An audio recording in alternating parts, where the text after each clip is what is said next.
I was in grade 8. My friends Al and Pat, we decided that we were going to go to the pits in the middle of the night. Now, the pits was a ravine that was northeast Edmonton. It was a rough place. The city didn't maintain it. It did have a little creek running along the bottom, but it was not flowing all year. And people would go there and sometimes dump garbage. Kids would ride their motorcycles, all through the ravine. So you'd hear these two-stroke motorcycles. I had a friend who took a little moped. I would have liked to have it. It was a 50cc, a little moped, Vespa. It was a Vespa. He just drove it off the cliff and sent it down into the ravine. Stuff like that was going on all the time. We would take our bikes down there and ride it because they had a trail.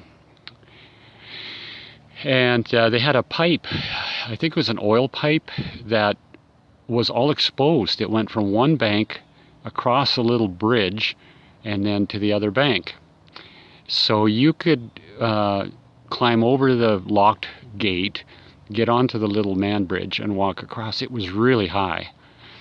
So it was kind of a thrill to get on that and do it during the day. Of course, it had a sign on it, you're not supposed to do that. So for whatever reason, me and Al and Pat, we decided we're going to go and be commandos and go visit it at night. I don't know what our goal was. We were just going to go there. So it was about, must have been 1 a.m. And Pat and Al walked from their house.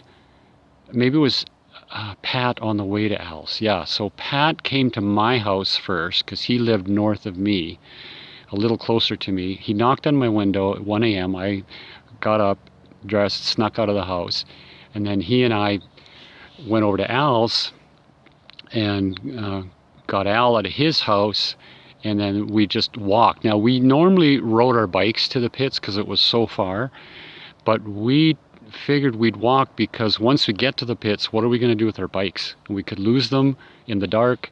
We didn't want to bring our precious possessions like that and possibly lose them. So we decided we're going to walk. So we walked all the way there. I don't know how long it took, maybe an hour. We got there, we crossed the bridge. I don't know what we used the rope for. We brought a rope.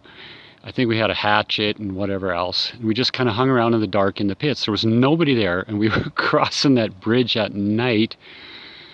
And it was kind of scary near the banks where the bridge connected. Well, I guess it was scary in the middle too. Anyway, the thing we noticed is that when you're on the bridge, you can't see anything else. Like it was really, really dark the night that we went.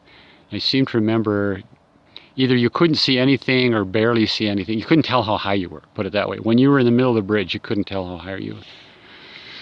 So we figured we'd had enough, and then we clambered out of the ravine up to the gravel road. So we start coming back, and we're talking about our adventure, and we hear this car. Okay, so there was nobody passing us on the way out. This is out in the country.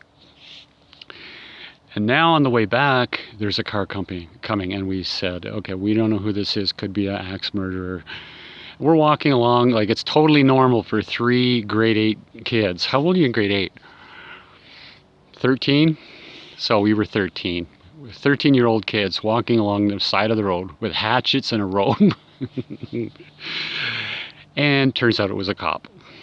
So the cop stopped us. He came and talked to us. He said, "What are you guys doing out here?" And I said, "We're just going to the ravine." He said, "You've got nothing to do with helping prisoners escape?"